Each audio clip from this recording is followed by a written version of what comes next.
J'ai des œufs de couleuvre!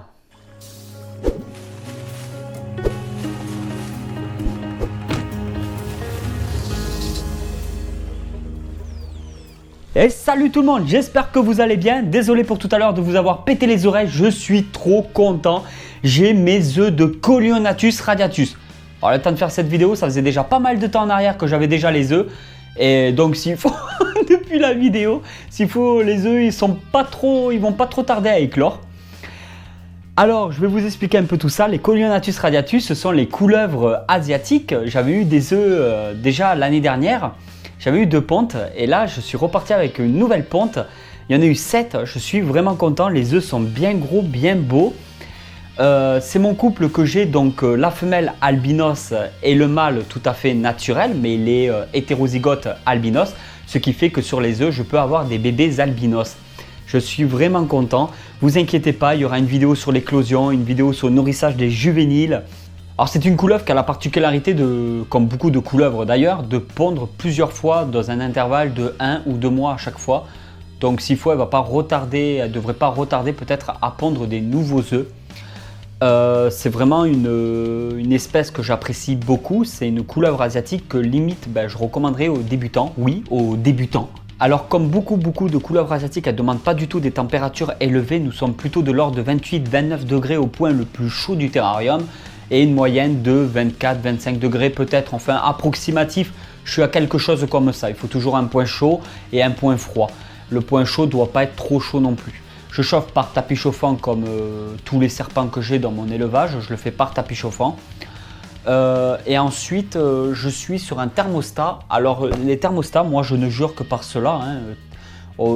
C'est les seuls que j'ai jamais de problème. Voilà, thermostat Trixie.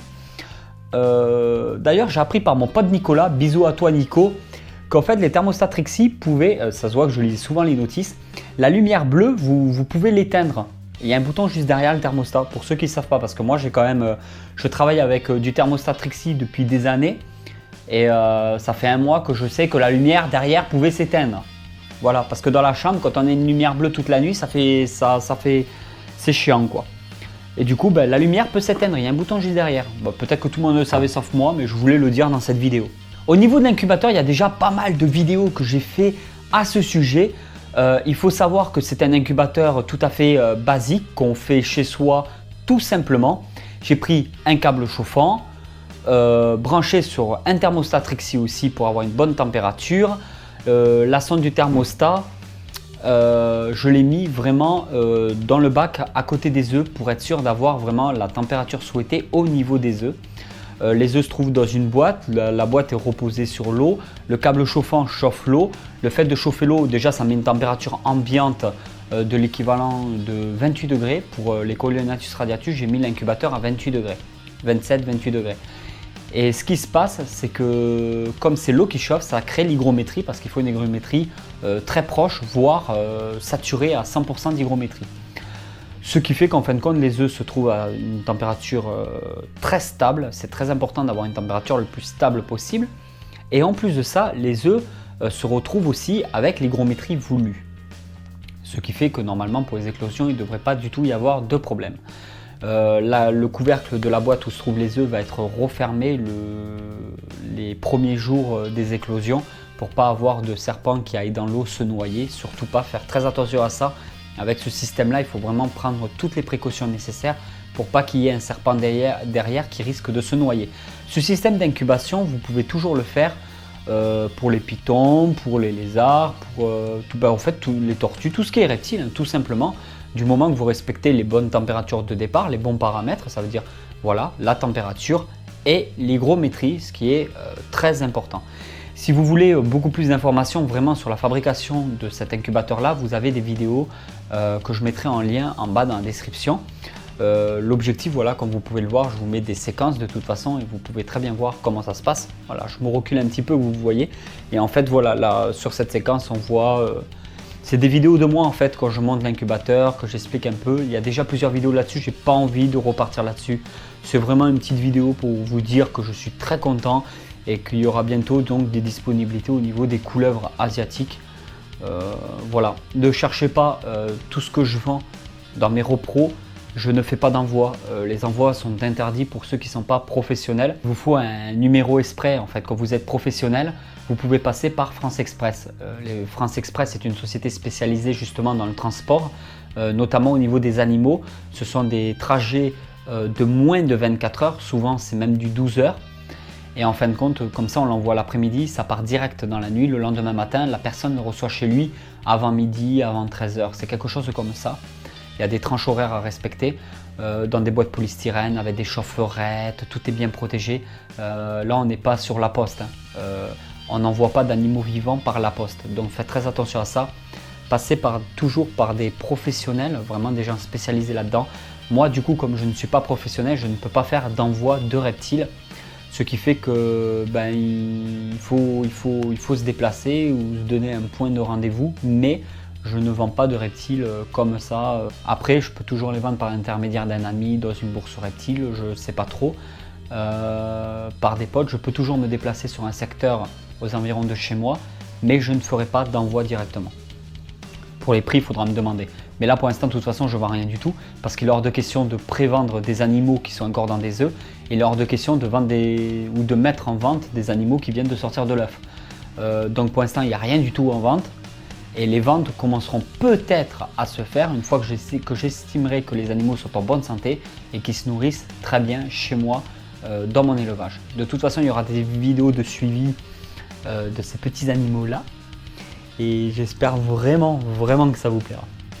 Alors voici la femelle un petit peu maigrichonne parce que comme elle a pondu 7 œufs il n'y a pas très longtemps, forcément elle n'a pas encore récupéré correctement son poids. Je vais vous la montrer. Elle est un peu terne, mais après la mue, elle est vraiment jaune poussin. Elle est magnifique. Mais là, je la trouve un peu terne. Je ne sais pas si ça se verra en vidéo. Alors là, voilà. Comme je vous l'ai dit, c'est normal qu'elle soit un peu fine par contre. Et normalement, elle a un beau jaune poussin. Donc c'est la femelle albinos qui pond des œufs chaque année. Il n'y a vraiment aucun souci. Alors c'est une espèce, comme c'est des couleuvres asiatiques, c'est toujours un peu vif, un peu beaucoup vif même. Mais ça fait plus peur que... elle veut faire celle qui mord, mais elle frappe souvent la tête fermée. C'est très rare quand elle veut vraiment mordre. Voilà, comme vous pouvez le voir. Alors c'est un animal qui a une très bonne vue comparé par exemple aux boïdés comme les pitons régus, les boa constrictors. Par contre, les couleuvres asiatiques ont une très bonne vue. Elles sont très rapides et elles chassent à vue. Si vous le verrez au niveau de la tête. Tout à fait splendide. Alors je sais qu'elle a fait en ce moment. Alors pour l'instant elles sont dans des terrariums. Les deux sont en terrarium. Il n'y a pas plus de racks pour mes couleuvres chez moi actuellement. Par contre je les mets encore dans des racks en séparation pour le nourrissage par rapport au substrat. Je préfère toujours, quand je peux le faire, que ça ne m'embête pas, je le fais. Même si le substrat est quand même assez adapté, elles sont un peu folles quand ça s'entoure autour de la proie et tout. J'ai pas envie de toujours contrôler. Donc je les mets souvent dans des racks d'élevage pour le nourrissage. Et après je les remets discrètement, délicatement du moins, dans le terrarium. Voilà, comme ça au moins j'évite vraiment tout problème. Alors si vous pouvez le faire, je conseille quand même de nourrir en dehors du terrarium. Ce qui n'est pas une obligation si vous avez un substrat bien adapté. Et voici le mâle qui est bien fade aussi parce qu'à mon avis il est en début de période de mue, donc il a beaucoup fonci. Il n'est pas très joli aussi, c'est dommage quand je veux montrer des bêtes que ça soit en période de mue. Il est un peu plus costaud parce que lui il n'a pas pondu d'œuf, bien entendu. Il fait plus ou moins la taille de la femelle pour un peu plus gros quand même. Beaucoup plus vif aussi. Oh, voilà, donc là vous pouvez le voir, ouais, il est vraiment, il approche d'une période de mue. Donc lui, il ne sera pas nourri. Même si ses yeux sont bien, je le vois au corps et puis je connais mes bêtes. Donc je sais très bien qu'il est un peu fade, un peu palo. Et ça veut dire que dans une semaine, il devrait vraiment attaquer une bonne période de mue, quoi.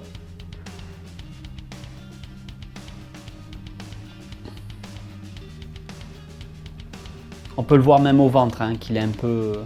Alors ça c'est le mâle. 100% hétérozygote albinos. Ça veut dire tout simplement, pour ceux qui ne connaissent pas la génétique, qu'il est porteur du gène albinos, mais qu'il ne le possède pas.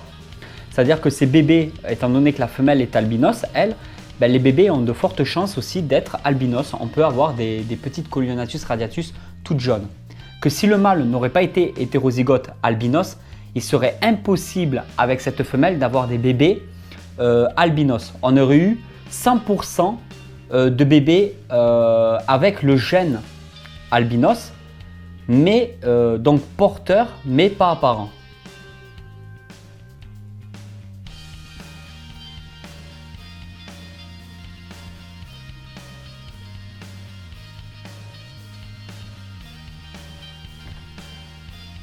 Allez, sur cette vidéo, je vais vous présenter aussi une chaîne YouTube que j'apprécie tout particulièrement. C'est une chaîne secondaire d'une personne que vous connaissez peut-être déjà et peut-être que beaucoup d'entre vous ne le connaissent pas non plus. C'est Absol, Absol Vidéo. Alors si vous connaissez Absol Vidéo, vous ne connaissez peut-être probablement pas sa chaîne secondaire parce qu'il a une chaîne secondaire mais qui a beaucoup moins d'abonnés parce que là on passe d'une chaîne de 230 000 abonnés je crois à une chaîne secondaire qui en a peut-être 15 000. Vraiment, passez le voir, faites-lui un gros bisou de ma part. Absol Vidéo, c'est quelqu'un qui en fait a réussi à percer sur YouTube en faisant de la critique, pas spécialement de la critique sur des chaînes YouTube spécifiques quoi. Il fait de la critique par rapport à la tournure que prend YouTube. Il donne beaucoup d'informations par rapport à YouTube. Il parle des trolls, il parle des haters, il parle des chaînes vraiment qui ne devraient pas exister, un peu entre guillemets le cancer de YouTube comme on dit actuellement. Il parle aussi il parle beaucoup de choses comme ça et il montre un peu le côté négatif de YouTube en fait qu'on ne se rend pas compte et qui est en train d'arriver de plus en plus. Et vraiment je le soutiens pour ça, je soutiens beaucoup pour ça. Il avait fait une vidéo très intéressante qui avait fait un peu une polémique à l'époque sur la cause, donc sur la maltraitance animale. Alors là j'approuve à 300% sa vidéo. C'est une vidéo qui a été beaucoup partagée, qui l'a aussi aidé un petit peu à décoller un peu plus, même s'il avait déjà décollé au départ. Il a profité de sa communauté pour faire passer un message et ça je trouve ça énorme. Là je vous parle de sa chaîne principale mais c'est sa chaîne secondaire que je voulais vraiment vous parler. C'est une chaîne en fait Absol Gaming, donc ça parle de jeux vidéo mais pas que. Parce que les chaînes gaming c'est pas vraiment mon truc, c'est pas ce qui me... Il y en a trop et il y en a très peu qui se différencient bien des autres. Alors je suis certaines chaînes gaming à fond, comme à l'origine Amixem, comme Super Connard, donc ces chaînes-là, ouais, je les suis beaucoup, je suis vraiment abonné à ces chaînes-là. Mettons Cyprien Gaming aussi, Squeezie, mais c'est les gros gamers quoi. Et après, si vous connaissez des chaînes gaming, vous pouvez toujours me les mettre en commentaire dans la description. J'irai voir ces chaînes-là, mais je cherche vraiment des chaînes gaming qui se sortent un peu de l'ordinaire. Absol en fait, c'est pas que sur les jeux vidéo, le gaming comme ça. Il parle beaucoup de Warcraft, alors c'est un passionné de Warcraft. Il a des figurines mais magnifiques. Alors moi, j'ai jamais joué à Warcraft en réseau comme ça, les Warcraft Online. Je jouais à Warcraft à l'époque sur la Play 1. Mais je joue pas à Warcraft en réseau comme ça. J'y connais pas grand chose du coup au nouveau Warcraft, enfin tout ce qu'on voit sur Warcraft. Mais ces figurines sont vraiment magnifiques. Et j'adore à chaque fois regarder des passionnés qui sont à fond et qui montrent comme ça des trucs. J'adore. Alors du coup, il me tarde limite entre guillemets plus qu'il sort des vidéos sur sa chaîne gaming que des vidéos sur sa chaîne principale. Voilà, c'était un petit clin d'œil à Absol. Je ne sais pas s'il regardera un jour cette vidéo. Mais au moins, s'il vous plaît, faites-lui passer le message comme quoi vous venez de ma part sur sa chaîne Absol Gaming ou sa chaîne principale, mais ça serait mieux de le faire sur sa chaîne secondaire pour booster un peu plus sa chaîne secondaire. Je ne sais pas si ça marchera, mais s'il peut prendre un peu plus d'abonnés sur sa chaîne secondaire, ça serait vraiment pas mal. Vous vous abonnez si vous voulez, si vous ne voulez pas, vous abonnez pas. Ce n'est pas ça que je vous demande comme d'habitude. Je vous demande juste au moins d'aller voir si ça vous plaît, tout simplement. Merci beaucoup. Et voilà tout le monde, j'espère que cette vidéo vous a plu. Si cette vidéo vous a plu, vous pouvez toujours la partager sur les réseaux sociaux. Il y a le Facebook, il y a Twitter, c'est là où vous me trouverez. Mais vous pouvez la partager sur d'autres réseaux sociaux, même si je ne suis pas, ça fera avancer la chaîne en fin de compte. Voilà, tout simplement. Si la vidéo vous a plu, partagez-la. Allez tout le monde, ciao ciao.